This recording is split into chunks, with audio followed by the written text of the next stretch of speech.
Xian kembali ke laut tak berujung untuk memindahkan keluarga yang ke Tanah Suci. Selain itu, ada alasan lain untuk kunjungannya. Api mayat yang menghilang.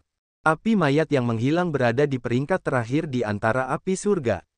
King Ming, Master Sekte Dewa Mayat, memiliki api itu tetapi dia lemah. Dia tidak bisa melawan Xian secara langsung. Xian berpikir bahwa akan mudah untuk mengambil api mayat yang menghilang darinya. Xian pergi ke area pemakaman tempat King Ming menyendiri. Dia melepaskan kesadaran jiwanya untuk merasakan. Wajahnya langsung berubah. Tidak ada aura orang yang hidup di sini. Menurut Kaisar Yang Tian, area pemakaman ini adalah tempat berkumpulnya para pengikut manusia di Sekte Dewa Mayat. Seharusnya ada banyak pengikut Sekte Dewa Mayat, yang dikelola King Ming sebagai Master Sekte.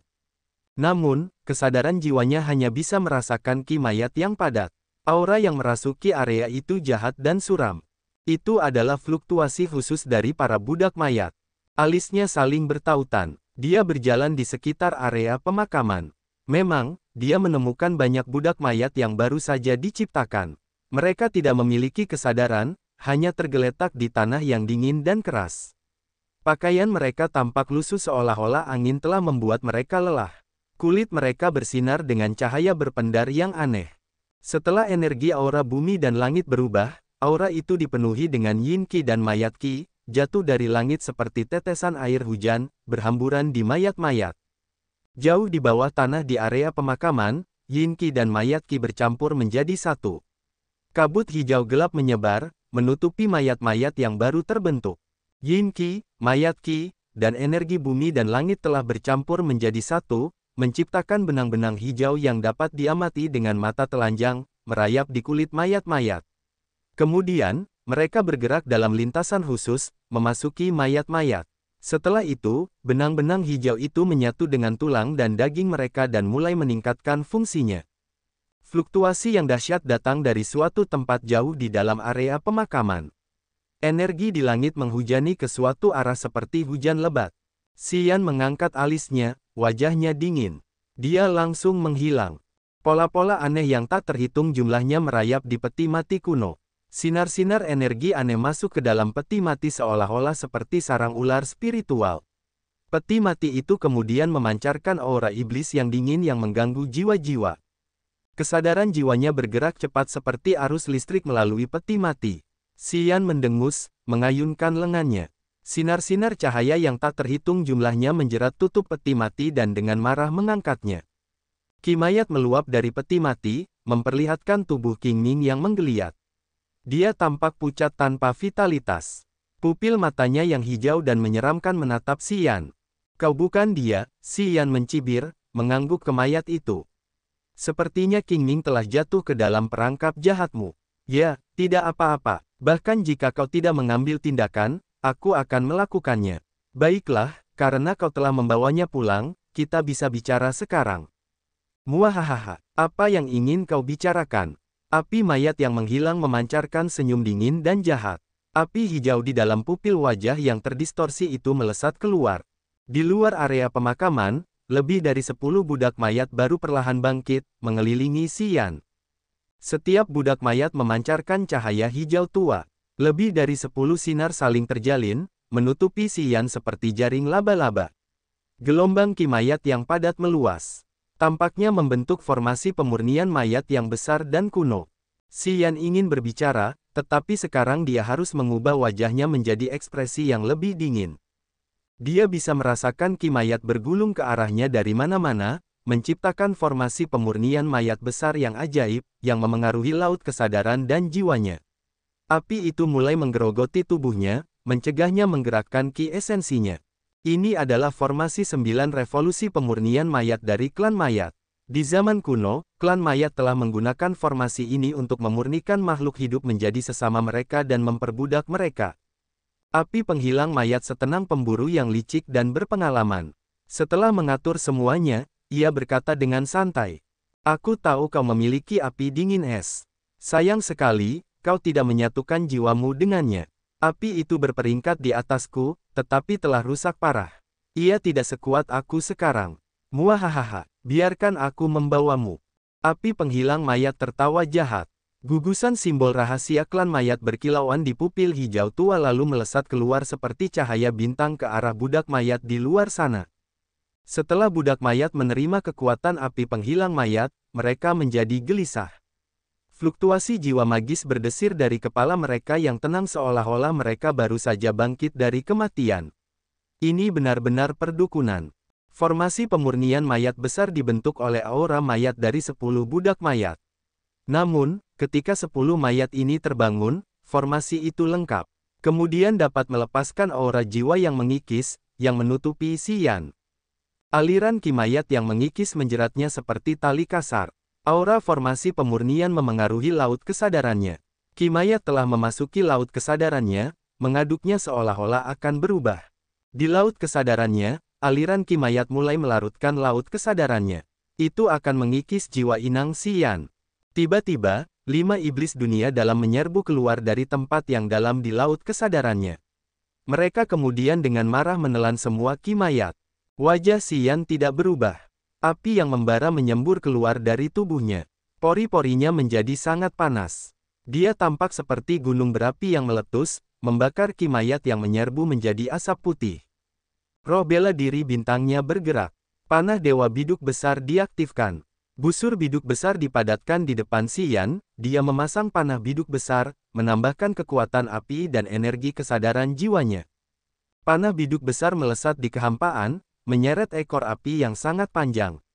Panah itu melintasi ruang dan meledak langsung di tubuh King Ming. Banyak sinar cahaya dan kekuatan matahari yang menyala-nyala menutupi tubuh King Ming, dan inang api mayat yang menghilang. Matahari yang menyala-nyala dan energi bintang meledak seketika, yang merusak tubuh King Ming dengan parah. Terbakar, 5 api keluar dari jari-jari Xian. Mereka segera melingkari King Ming. Api yang menyala-nyala adalah musuh bebuyutan mayat. Tubuh King Ming belum berubah menjadi mayat utuh. Di bawah energi api bumi yang membara dan matahari yang menyala-nyala, ki mayatnya yang dingin segera larut. Tidak lama kemudian, tubuh King Ming hangus seperti pohon yang terbakar. Sepertinya proses penginapanmu belum selesai. Dan kau belum menyatukan jiwa King Ming sepenuhnya. Yah, kau memang sial. Xian berkata dengan acuh tak acuh lalu terus melepaskan energi mataharinya yang menyala-nyala. Gugusan sinar matahari melesat dari sela-sela tangannya, membombardir King Ming. Bumi dan langit mengalami fenomena aneh di mana matahari, bulan, dan bintang semuanya muncul bersamaan di langit. Sebagai seorang prajurit dengan roh bela diri bintang, dia cukup peka untuk melihat peluang bagus. Kecepatan penyerapan bintang, dan energi matahari dari roh bela dirinya lebih dari 10 kali lebih cepat. Bagaimanapun, setelah bumi dan langit mengalami perubahan aneh, roh bela diri bintangnya tampaknya berubah sesuai dengan itu, yang membuatnya sangat takut. Dulu, dia tidak berani menyia-nyiakan energi matahari di tubuhnya. Tapi sekarang dia tidak perlu peduli lagi tentang itu. Bola-bola energi matahari yang menyala-nyala, sebesar kepalan tangan, membombardir dan meledak di tubuh King Ming secara berturut-turut. Setiap kali dia melepaskan energi matahari yang menyala-nyala, kecepatan penyerapannya terhadap matahari yang menyala-nyala akan meningkat beberapa kali lipat.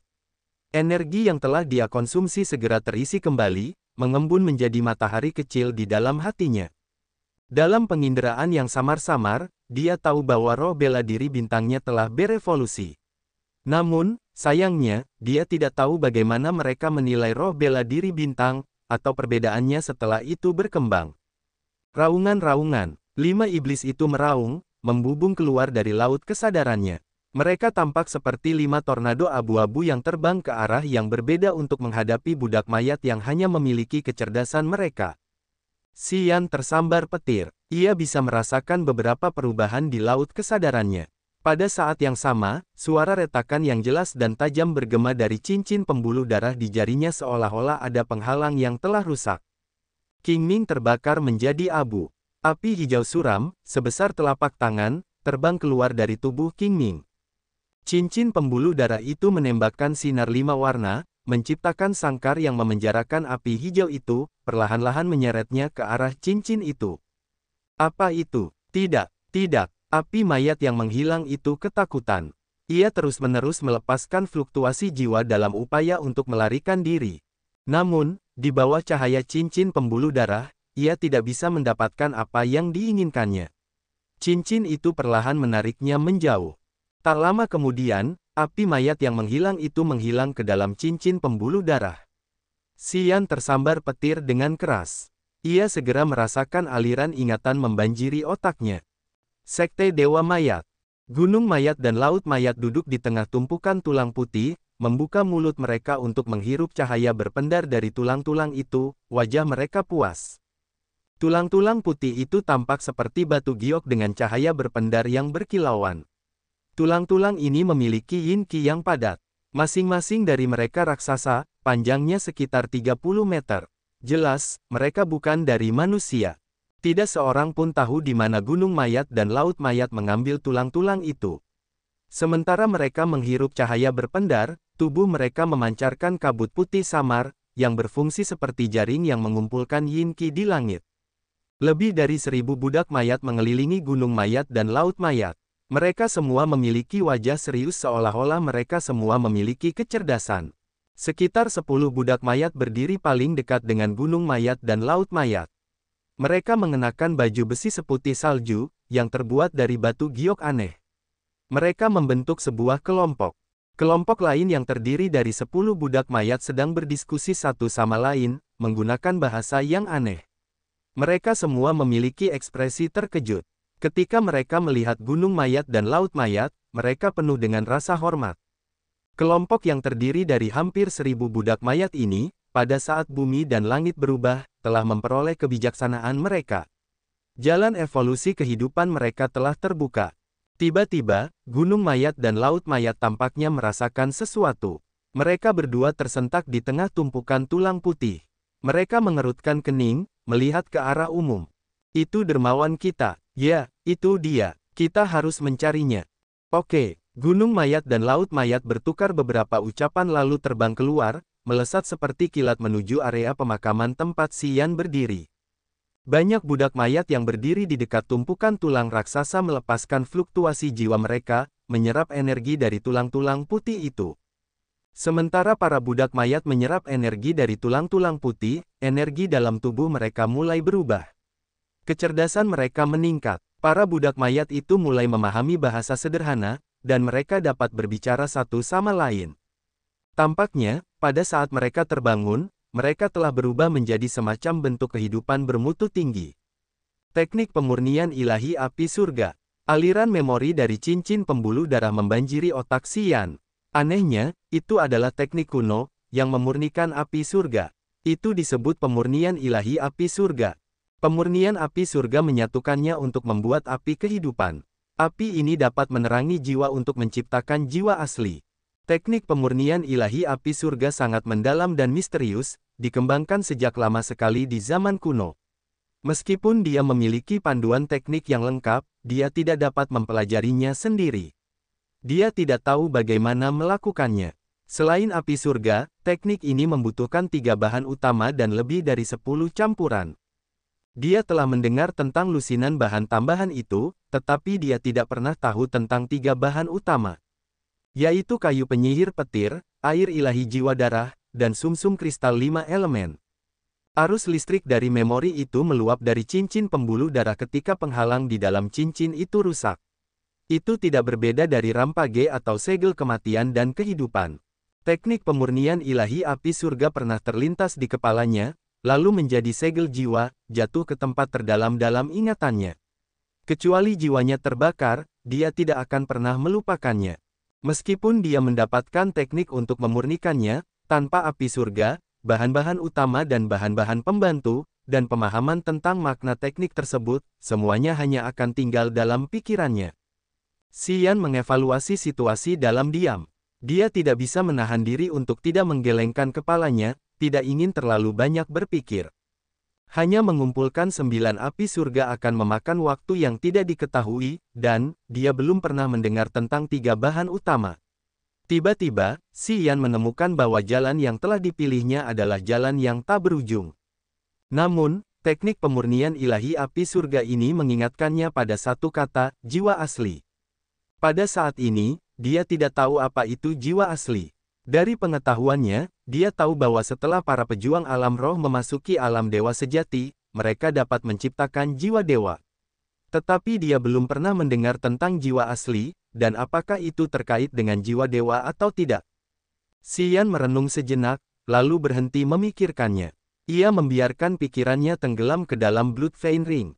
Api hijau tua terkurung di dalam lingkaran pelangi. Sambaran petir merah yang tak terhitung jumlahnya melingkari api itu, seolah-olah itu adalah rantai yang mengikat api itu dengan erat. Lepaskan aku, sialan kau, manusia rendahan. Wujud hidupmu tidak memenuhi syarat untuk hidup berdampingan denganku.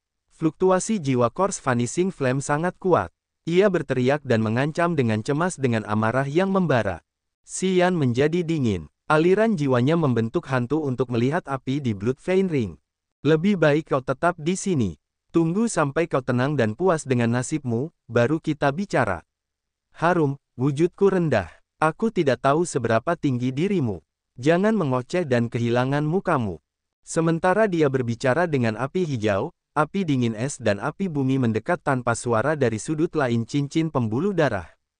Kemudian, mereka menatap api mayat yang menghilang. Cincin pembuluh darah seperti dunia tanpa batas. Di tempat ini, itu hanyalah ruang tanpa objek apapun.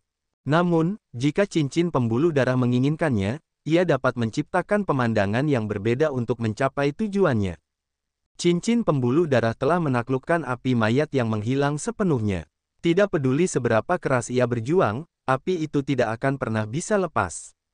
Setelah api dingin es dan api bumi tiba, mereka melepaskan fluktuasi kehidupan mereka yang unik, seolah-olah mereka sedang menghibur api mayat yang menghilang. Api mayat yang menghilang masih mengamuk, fluktuasi kehidupannya sangat ganas. Ia meremehkan api dingin es dan api bumi.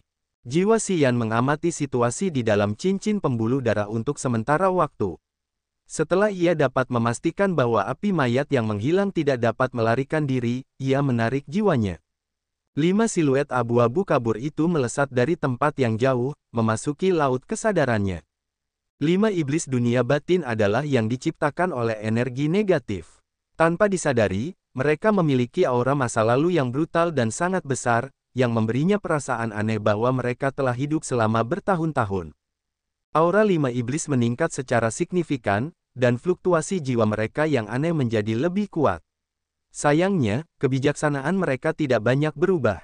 Dalam aspek ini, api dingin es dan api bumi mengalami kemajuan yang lebih baik. Xian merasakan mereka untuk sementara waktu. Ia yakin bahwa 5 iblis telah mengubah sesuatu tentang mereka. Kalau tidak, aura mereka tidak akan menjadi begitu tua dan tidak dapat diprediksi. Ia berpikir bahwa 5 iblis telah memperoleh beberapa kekuatan baru. Namun, ia tidak dapat menemukan apa perubahan itu bahkan setelah mencoba menganalisisnya. Tubuh King Ming telah berubah menjadi kokain keras. Para budak mayat di sekitarnya telah kehilangan vitalitas mereka, jatuh ke tanah satu per satu.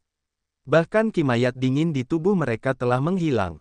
Xian mengerti bahwa 5 iblis dunia dalam telah mengambil jiwa-jiwa lemah dari para budak mayat yang baru terbangun ini. Tanpa jiwa, energi mereka harus tersebar.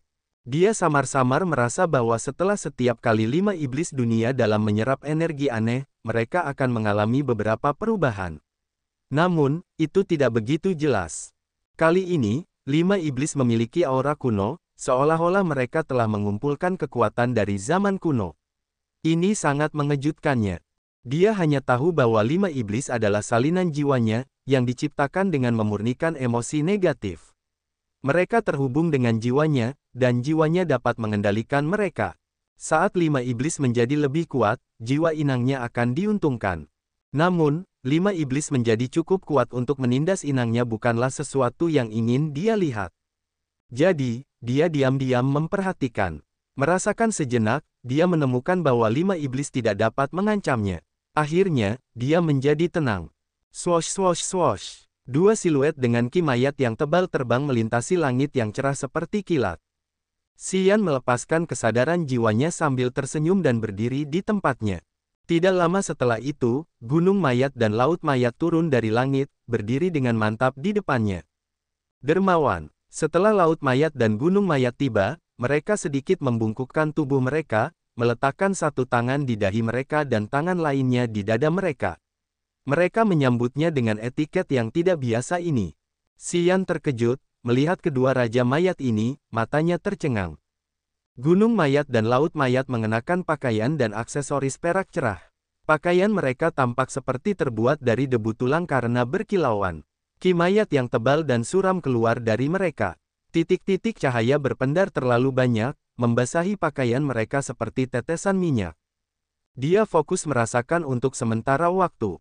Wajahnya berubah saat dia menjadi lebih serius. Itu adalah racun mayat yang menakutkan. Hanya dengan setetes, tubuh korban akan terkikis dan secara bertahap berubah menjadi mayat. Gunung Mayat dan Laut Mayat tampak acuh tak acuh seolah-olah mereka tidak memiliki emosi. Mereka berdiri tegak secara alami tetapi dengan getaran yang suram. Aura mereka aneh. Prajurit alam rendah yang berdiri di depan mereka akan membuat jiwa mereka menggigil di bawah sikap mereka yang mengesankan.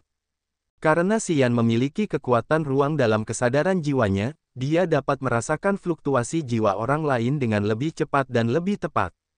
Dia merasakannya secara diam-diam, dan keterkejutannya semakin besar. Dia hampir berteriak. Gunung Mayat dan Laut Mayat memiliki laut kesadaran di kepala mereka dengan jiwa inang yang aneh. Namun, laut kesadaran mereka tidak mirip dengan manusia. Laut kesadaran manusia tampak seperti laut, tetapi Gunung Mayat dan Laut Mayat memiliki laut kesadaran yang tampak seperti batu nisan. Batu nisan hitam. Masing-masing dari mereka memiliki batu nisan hitam di kepala mereka, ditutupi dengan simbol-simbol magis. Setiap simbol menyerap semacam energi dari surga dan bumi. Ada titik tembus pandang di tengah batu nisan hitam, tempat terletak segel jiwa Gunung Mayat dan Laut Mayat, yang merupakan api pucat. Sama seperti jiwa inang Xian, itu adalah akar kehidupan mereka. Batu nisan hitam, jiwa inang api pucat. Itu adalah ciri unik makhluk hidup bermutu tinggi. Klan Mayat, sebuah pikiran melintas di kepalanya. Xian ketakutan, karena dia sepertinya mengerti sesuatu. Sesuatu telah berubah di kepalamu. Dia tidak begitu yakin, jadi dia mencoba menyelidikinya. Gunung Mayat dan Laut Mayat memancarkan senyum aneh, yang membuat Xian tercengang. Ya, kami mengalami perubahan kedua ketika matahari, bulan, dan bintang muncul bersamaan di langit. Pada saat itu, kami merasakan sesuatu seperti warisan. Itu seperti hujan di jiwa kami. Itu adalah kekuatan warisan dari klan kuno. Meskipun tidak lengkap, itu tetap mengubah kami, jelas Gunung Mayat. Warisan. Xian terkejut. Dia tidak percaya. Dari mana asalnya?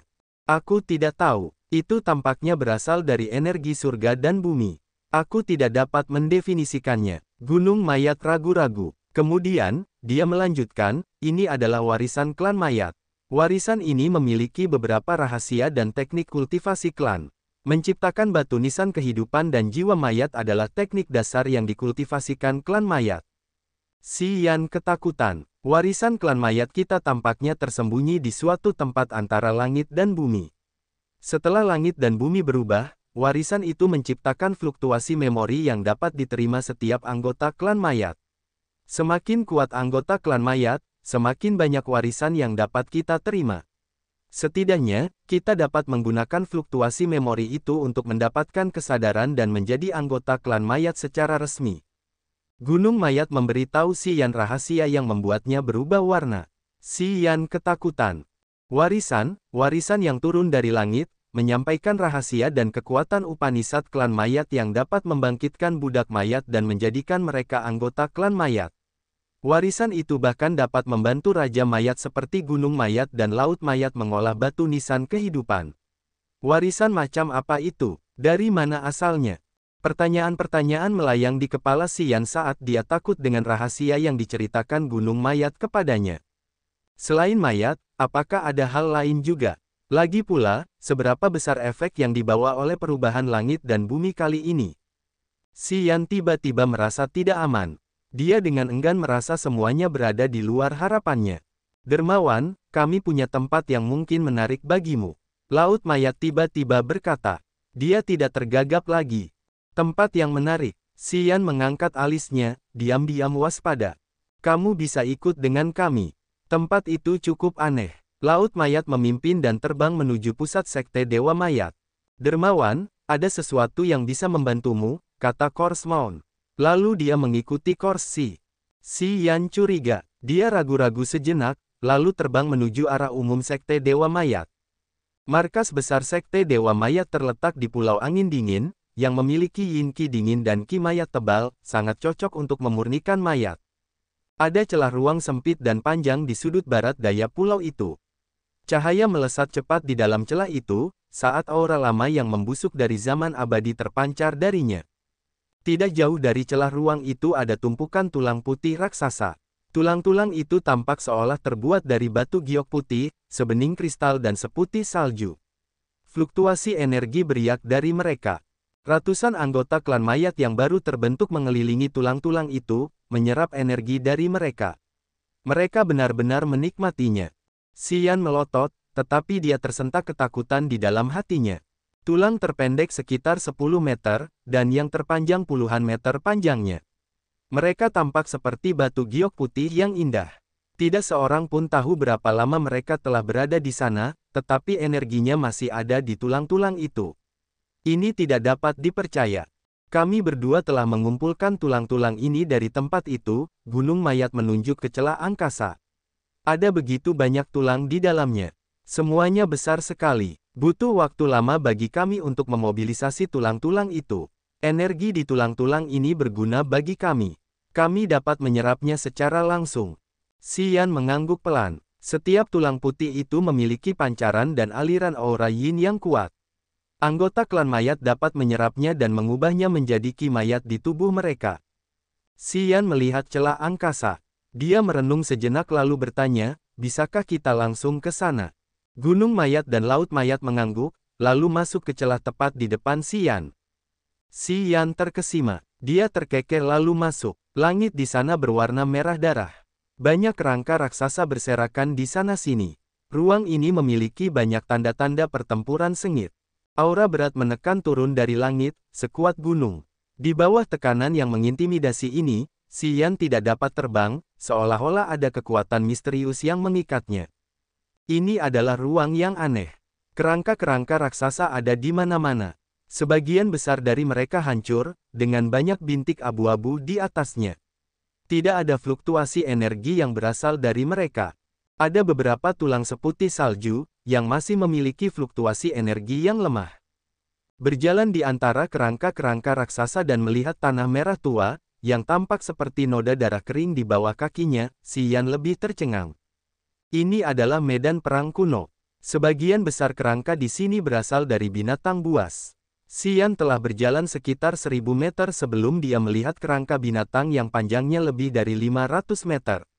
Itu tampak seperti gunung kecil. Kerangka itu belum membusuk. Meskipun dia belum mendekatinya, tekanan aneh dan serius telah menamparkan wajahnya, yang membuatnya tercekik. Kerangka ini memiliki energi yang kuat. Sayangnya, kami tidak dapat memindahkannya. Kerangka ini terlalu berat. Kami telah mencoba memotongnya, tetapi kami tidak dapat mematahkannya. Tunggangan mayat mendecakkan lidahnya dengan penyesalan yang berat. Si Yan terpukul. Kerangka ini panjangnya 500 meter dan tingginya sekitar 100 meter tanpa daging dan darah. Kerangka itu hanya memiliki tulang putih, tetapi sangat besar. Ketika masih memiliki daging dan yang lainnya, Si Yan bertanya-tanya seberapa besar kerangka itu dulu. Itu pasti kerangka binatang iblis. Dari bentuknya, dia dapat memastikan fakta ini. Dia berjalan melewati kerangka itu, bergerak maju. Tingkat binatang apa yang seharusnya memiliki tubuh sebesar itu? Tingkat 9, atau tingkat 10? Si Yan dalam keadaan bingung. Dia menyadari bahwa situasi di sini berada di luar pengetahuannya. Tiba-tiba, dia berdiri dengan linglung di tempatnya. Melihat leher kerangka itu, Si Yan tercengang dan menganga, wajahnya tidak percaya. Leher kerangka raksasa ini sehalus cermin. Tengkorak naga ditempatkan sekitar 10 meter di depan bagian leher. Tampaknya binatang naga yang menjulang tinggi seperti gunung ini dipenggal oleh senjata tajam. Mata Si Yan terus-menerus berbinar, dan napasnya semakin berat. Dia berjalan di sekitar leher binatang itu untuk mengamati, hanya untuk menjadi lebih terkejut. Memang, binatang naga raksasa ini dipenggal dalam satu serangan. Seseorang telah membunuhnya seketika. Sampai pada kesimpulan ini, dia ketakutan. Dia tidak tahu pertempuran hebat macam apa yang telah terjadi di sini, atau keberadaan macam apa yang bisa memiliki kekuatan yang mengguncang bumi seperti itu. Raja Dewa, Xian tersenyum paksa. Ah! Sementara dia masih tercengang, cincin pembuluh darah tiba-tiba bersinar. Cahaya 5 warna menyambar leher binatang naga itu. Xian terkejut. Dia tidak bisa menahan diri untuk tidak menenangkan diri dan mengamati. Dia menemukan genangan air kering di tanah merah tua dekat leher itu, sebesar pintu. Warnanya ungu kemerahan, sedikit kental, dengan fluktuasi energi magis. Ketika cahaya pelangi dari Blood Vein Ring menyinari genangan air itu, sebuah pikiran terlintas di kepalanya. Blood Soul Divine Water, kristal iblis yang pecah dari binatang level 10. Jiwa binatang dan darahnya telah bercampur untuk menciptakan air ini. Itu adalah salah satu bahan utama untuk menyatukan api surga. Itu adalah pikiran yang jelas dan Xian segera memahaminya. Dia menggigil, hampir terduduk di tanah. Binatang level 10. Sejak dia datang ke dunia ini, binatang iblis paling berbahaya yang pernah ditemuinya hanyalah level 8. Binatang iblis level 10 adalah makhluk hidup yang luar biasa yang dapat dibandingkan dengan Raja Dewa, keberadaan paling menakutkan yang pernah dia ketahui. Sejauh yang dia ketahui, tidak ada binatang level 10 yang ada di Grace Mainland. Binatang level 10 dipenggal dan mati di sini dalam diam selama bertahun-tahun. Pada level berapa orang yang telah membunuh binatang ini? Xian tiba-tiba merasakan hawa dingin mengalir di jiwanya. Melihat ruang aneh ini, rambutnya berdiri. Jika ada satu makhluk yang masih hidup, apakah dia, Corpse Mound, dan Corpse Sea meninggalkan tempat ini hidup-hidup? Jika makhluk itu keluar dari tempat ini dan pergi ke Grace Mainland, apakah itu akan menjadi bencana besar? Sementara dia masih membuat asumsi dalam ketakutan, Blood Vein Ring menembakkan seberkas cahaya energi, yang menutupi Blood Soul Divine Water dan menyimpannya. Teknik pemurnian ilahi api surga membutuhkan setidaknya 1000 jin, 500 kg Blood Soul Divine Water. Genangan air ini tidak lebih dari 10 jin. Dia masih butuh banyak untuk memenuhi persyaratan pemurnian. Jika kita terus melangkah lebih jauh, ada lebih banyak kerangka yang lebih besar dari ini, gumam Corpse Sea. Xian seperti mendapat pukulan telak. Dia gemetar, berbalik dan berteriak dengan suara serak. Lebih besar. Corpse Mound dan Corpse Sea mengangguk, berbicara serempak. Banyak. Xian benar-benar takut. Lama kemudian, dia menarik napas dalam-dalam beberapa kali, menenangkan diri. Selanjutnya, dia berkata dengan ekspresi meringis. Pergi. Sialan. Bahkan jika aku harus mati, kita harus pergi ke sana. Corpse Mound dan Corpse Sea memimpin jalan. Ada 5 kerangka lagi, yang panjangnya lebih dari 500 meter. Mereka tampak seperti gunung-gunung kecil yang terletak di sana selamanya. Salah satunya adalah kerangka binatang yang panjangnya 1000 meter, dan tingginya lebih dari 300 meter. Xian tercengang, menjatuhkan rahangnya. Xian menemukan air ilahi jiwa darah di dekat setiap kerangka. Cincin pembuluh darah telah mengumpulkan sekitar 300 jin air ilahi jiwa darah. Pemandangan yang mengesankan ini telah membuat Xian takut beberapa kali, setelah itu, dia menjadi mati rasa. Dia mengumpulkan air ilahi jiwa darah di sepanjang jalan, memasuki lebih dalam ke area ini. Tiba-tiba, jejak kaki besar muncul di garis pandangnya. Jejak kaki itu lebih besar darinya. Itu bukan jejak binatang, tetapi jejak kaki manusia. Jejak kaki ini tenggelam 3 meter ke dalam tanah, yang tampak terlalu berlebihan. Xian berjalan mendekat, mengumpulkan energi, dan meninju tanah merah tua dengan keras. Bang! Tanah merah itu sekeras besi. Pukulannya hanya meninggalkan goresan kecil di tanah, dan itu tidak bisa membuat tanah cekung. Xian tergerak. Ia langsung tahu bahwa tanah di bawah kakinya benar-benar kaku. Sekarang, ia bisa membayangkan pemilik jejak kaki yang terbenam sedalam 3 meter ke tanah. Di depan, ia di depan kita, gunung mayat mengingatkannya dengan lembut sambil merasa kagum. Di depan, Xian mengubah raut wajahnya. Ia berhenti, wajahnya serius. Apa maksudmu? Maksudmu pemilik jejak kaki ini? Gunung mayat dan laut mayat mengangguk. Xian tidak menjawab. Cahaya bersinar di matanya. Lama kemudian, ia bertanya, hidup atau mati? Mati, gunung mayat dan laut mayat menjawab serempak. Xian mengembuskan napas lega lalu berkata dengan tegas, pergi. Kita harus memeriksanya.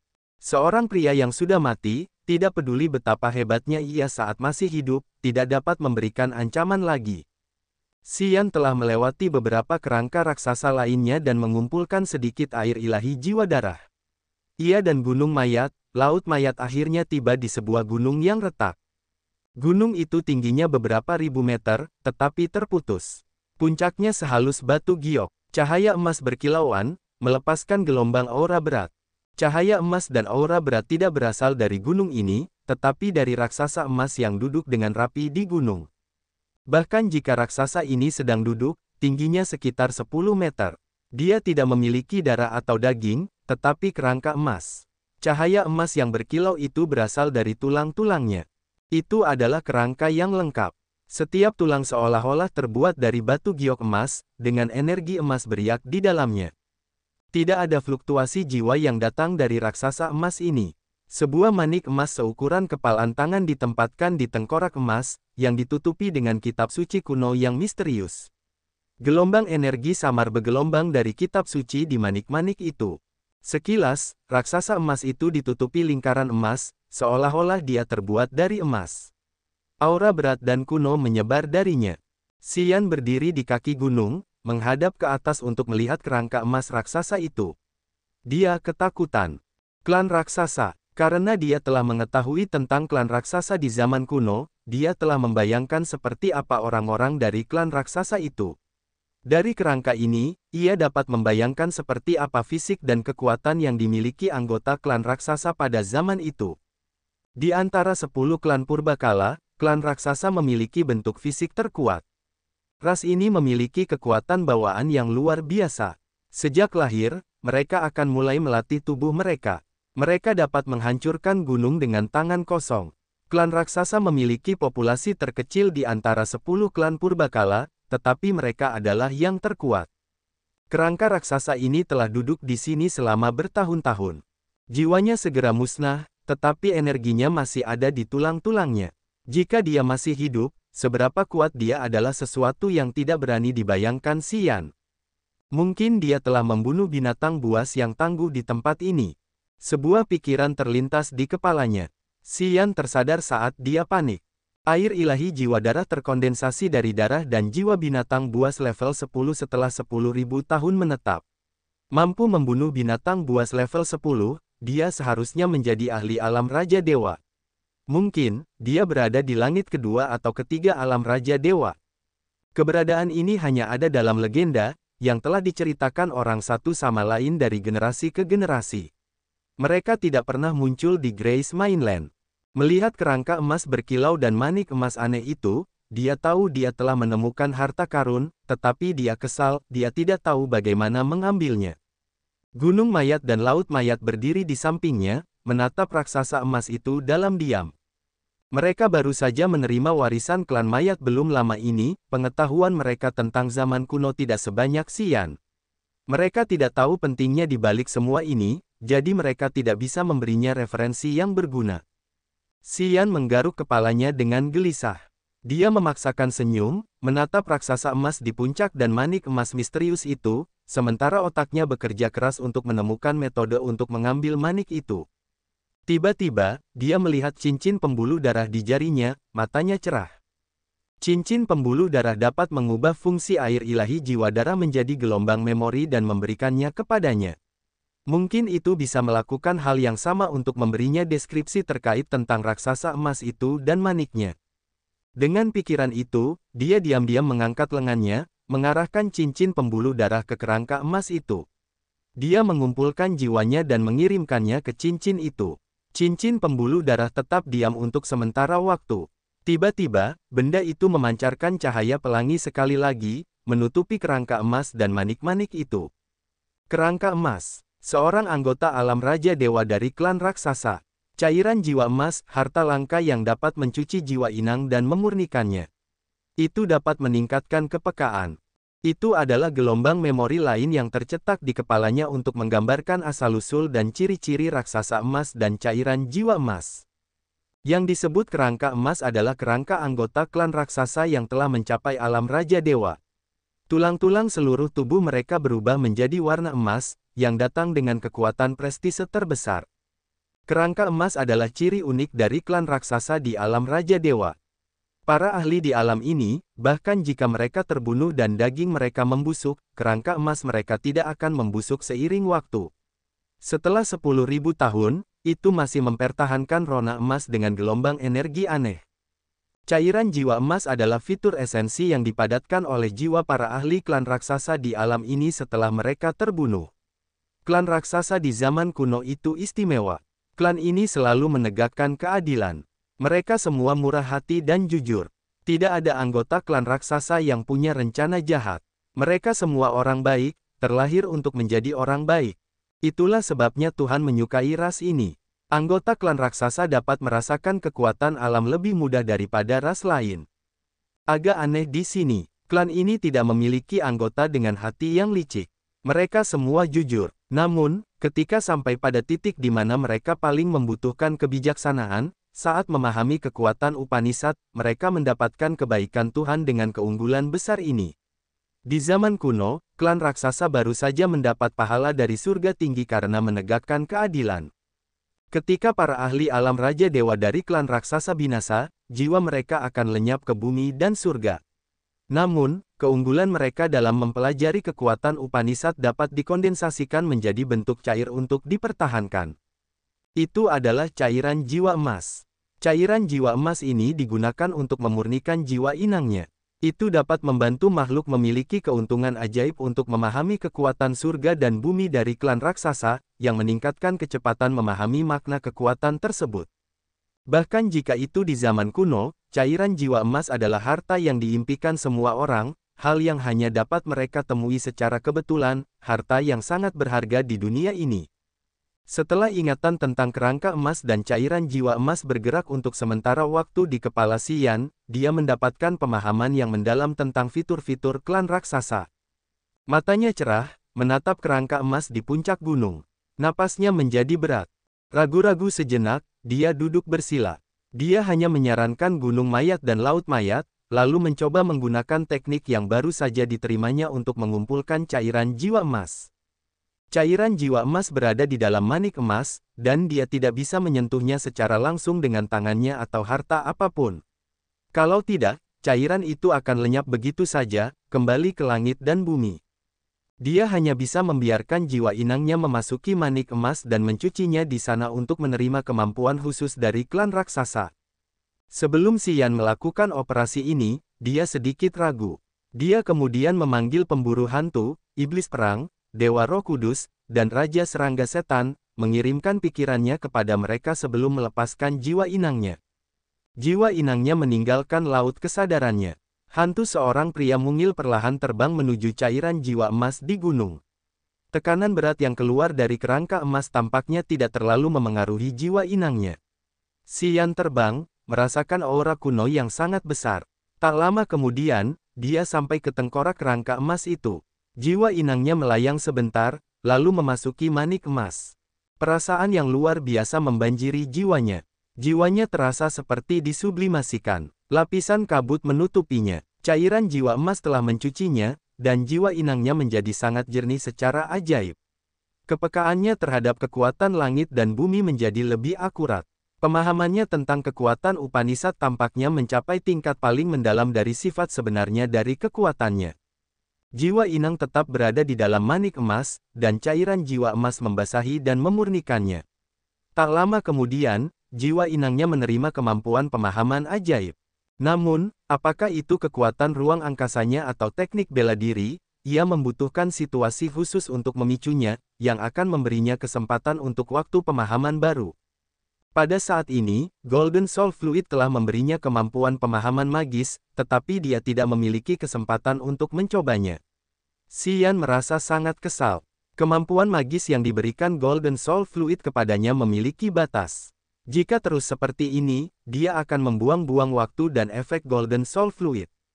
Yang terpenting adalah bahwa begitu jiwa inangnya masuk ke sana, kecuali Golden Soul Fluid dikonsumsi sepenuhnya, ia tidak dapat keluar dengan mudah. Dia harus menemukan sesuatu untuk dipahami. Tiba-tiba, dia teringat rahasia sukses pandai besi. Di ruang yang indah di dalam rahasia sukses pandai besi, ada banyak formasi yang rumit dan mendalam, yang menyembunyikan makna mendalam dari pemurnian dan penempaan senjata. Setelah menghabiskan waktu yang lama di sana, dia hanya dapat memahami formasi teleportasi.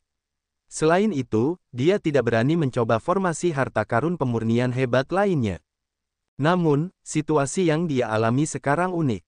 Jika dia tidak dapat menemukan sesuatu untuk dipahami, dia akan menyia-nyiakan Golden Soul Fluid dengan sia-sia. Dia sama sekali tidak ragu.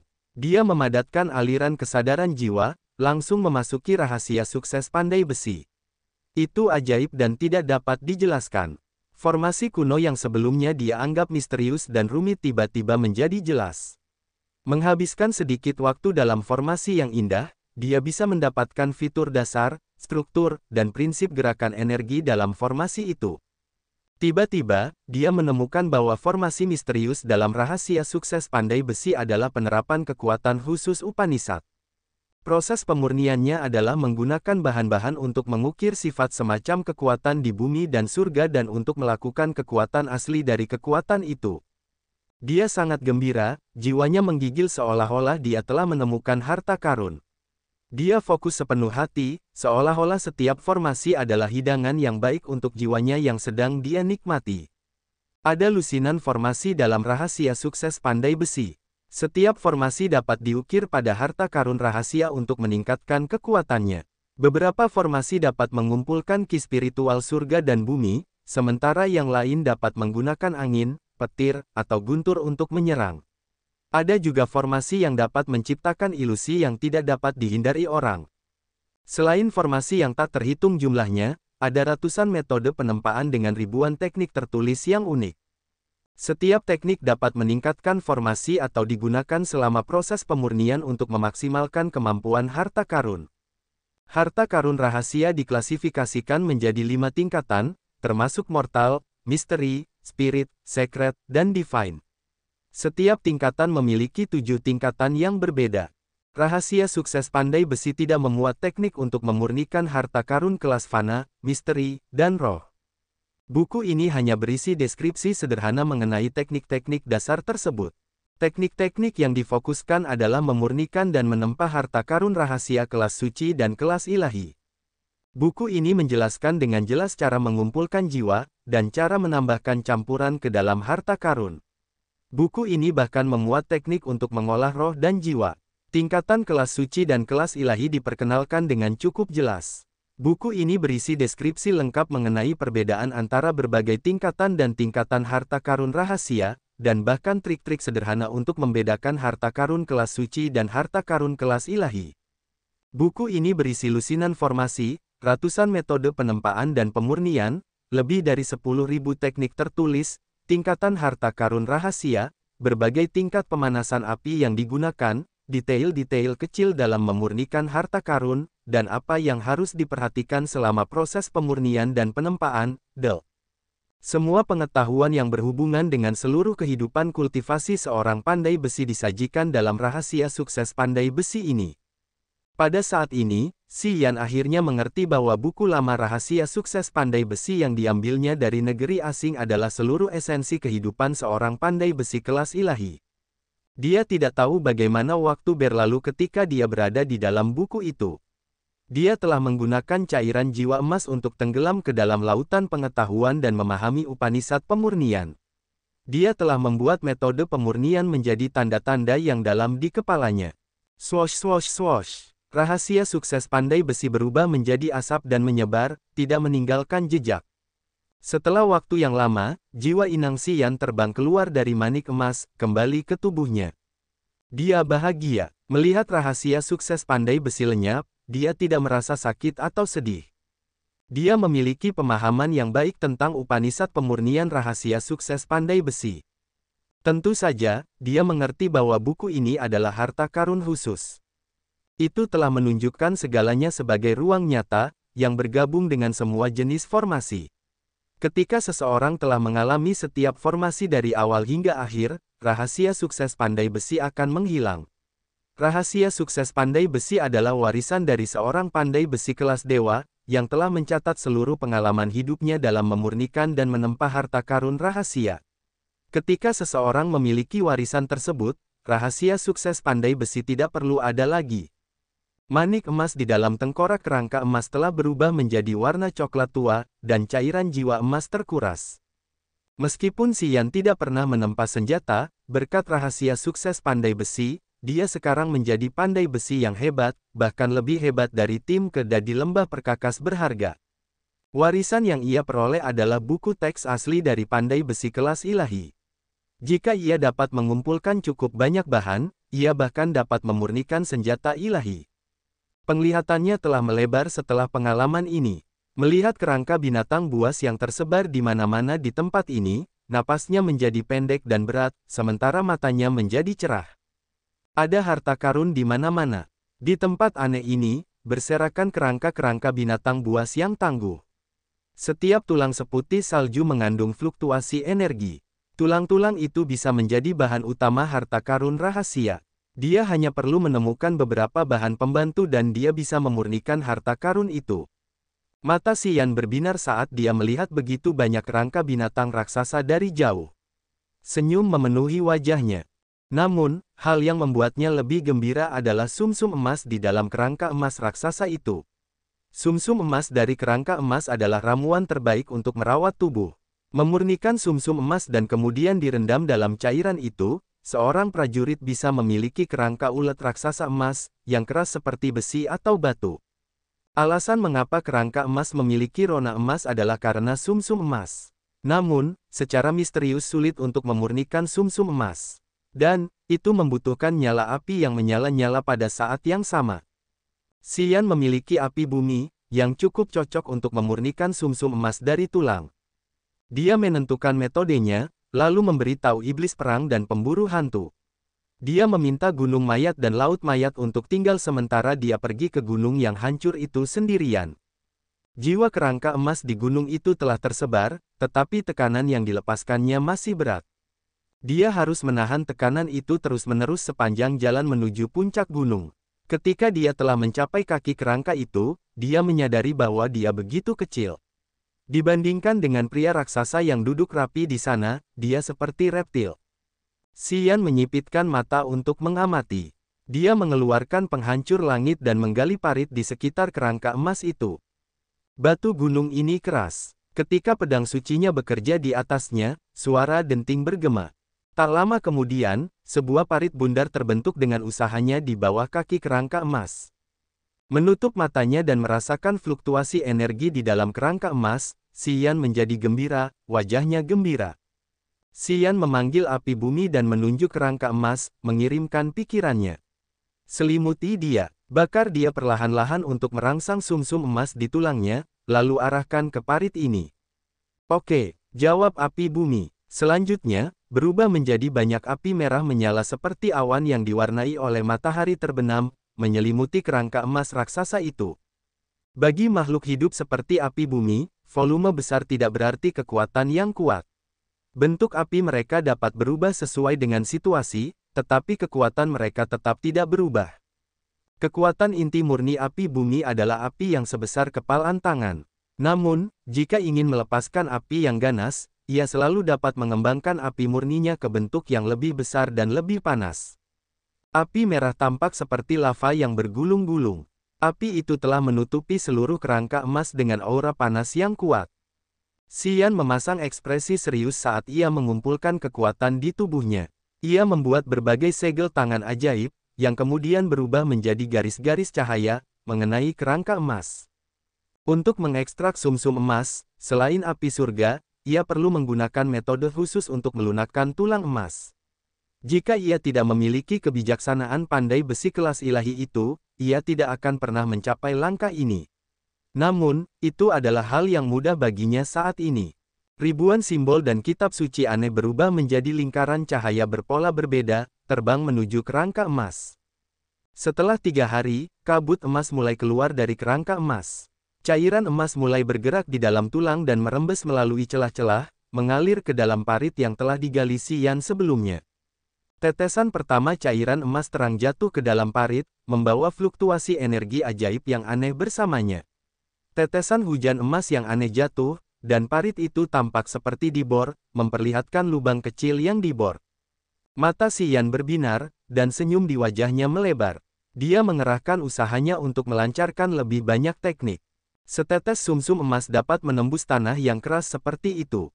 Xian segera tahu bahwa kekuatan sumsum emas dalam kerangka emas raksasa ini sudah cukup. Api bumi terus-menerus meningkatkan nyala api pemanasnya. Dengan bantuannya, ia membakar kerangka emas.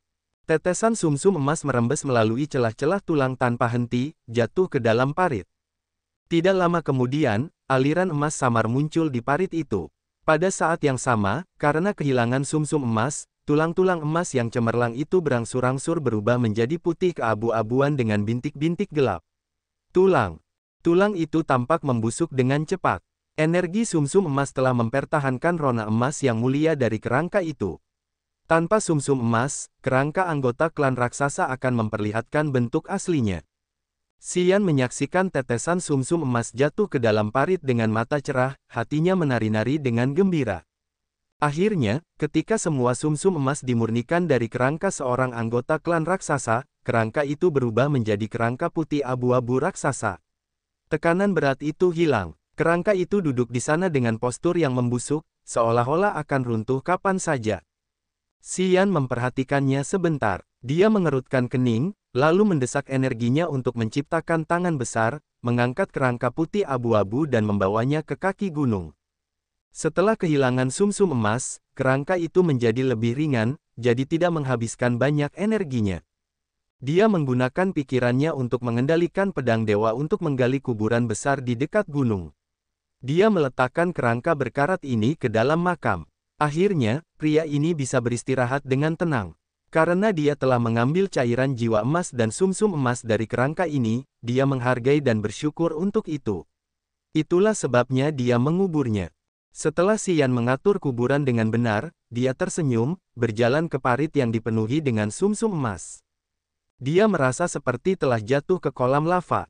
Energi emas yang membakar menusuk kulitnya seperti senjata tajam. Xian tidak terkejut. Dia memfokuskan dan menenangkan jiwanya. Pori-porinya terbuka untuk menyerap sumsum emas ke dalam tubuhnya. Sumsum emas memasuki pori-porinya, bergumam di tulang-tulangnya. Cairan yang menyala-nyala itu membakar tulang-tulangnya seperti api yang membara, menyebabkannya kesakitan yang luar biasa. Dia harus melewati fase ini. Jika dia ingin menyerap sumsum emas ke seluruh tubuhnya, dia harus menahan rasa sakit ini. Xian mengerti itu, jadi dia hanya mengatupkan giginya dan bertahan. Dia menghirup lebih banyak sumsum emas melalui pori-porinya, karena jumlah cairan di parit berkurang. Sama seperti ketika dia memasuki benua ini, dia dengan penuh tekad berjalan ke kolam darah, menggunakan kolam darah untuk berubah. Sebuah kepompong emas raksasa segera menyelimutinya. Sekarang, dia tampak seperti kumbang emas raksasa yang akan menetas. Gunung mayat dan laut mayat mendongak dari kaki gunung. Kemudian, dua anggota baru klan mayat akhirnya menyadari sesuatu. Mereka bergegas untuk mencapai puncak gunung dan tenggelam ke dalam parit emas itu. Pada saat ini, jumlah sumsum emas yang tersisa tidak banyak. Mereka tidak bisa melakukan apapun selain berbaring dan berguling untuk mendapatkan sumsum emas di seluruh tubuh mereka, sangat menikmatinya.